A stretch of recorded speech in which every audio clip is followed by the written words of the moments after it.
আগাছার মধ্যে বিনা চাষে রসুন চাষের পদ্ধতি দেখুন। আসসালামু আলাইকুম। দেশ এবং দেশের বাইরে যে যেখানে আছেন সবাইকে জানাই আন্তরিক শুভেচ্ছা ও অভিনন্দন। আপনারা অবগত আছেন বাংলাদেশ একটি কৃষি প্রধান দেশ। এ দেশে প্রায় 90% লোক কৃষির উপর নির্ভরশীল। আমরা এখন দেখাবো আমরা কিভাবে রসুন চাষ করি। তার আগে আরেকটি কথা বলি, আমাদের দেশে একজন তত্ত্বাবধায়ক সরকার ছিল ফখরুদ্দিন সাহেব। তিনি একসময় বলেছিলেন রসুন নাকি একটি জংলি আবাদ বা আদারি আবাদ। এটা আসলে কিভাবে বলেছিল জানি না, তবে তার কথা অনেকটাই বাস্তবে মিল। দেখেন আমাদের যে এই জমিতে কতটা পরিমাণ আগাছা, এই আগাছা দেখতে পাচ্ছেন যে আমাদের কৃষক ভাইয়েরা এই আগাছা পরিষ্কার করছে।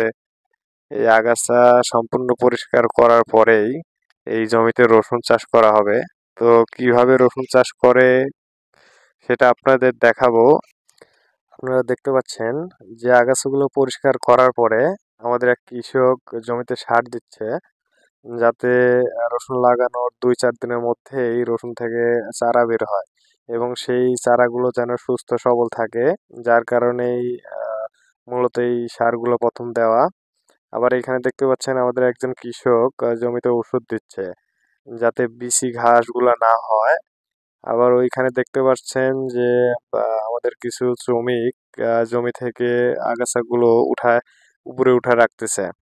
তো আপনার সঙ্গেই থাকুন, আপনাদের দেখাবো যে রসুন কতটুকু পর পর আহ, চাষ করলে ভালো হয়। আপনারা সঙ্গেই থাকুন।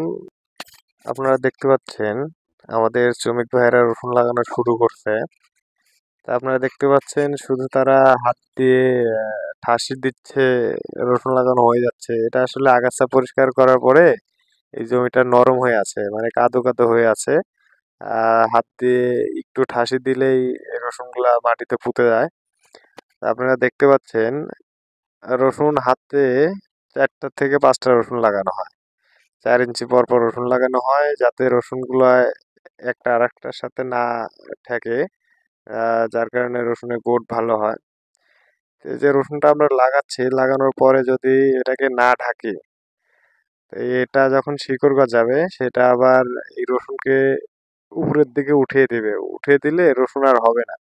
যার কারণে আমরা যে আগাছাগুলো পরিষ্কার করলাম সেই আগাছা দিয়ে আবার এই রসুনকে ঢেকে দিব।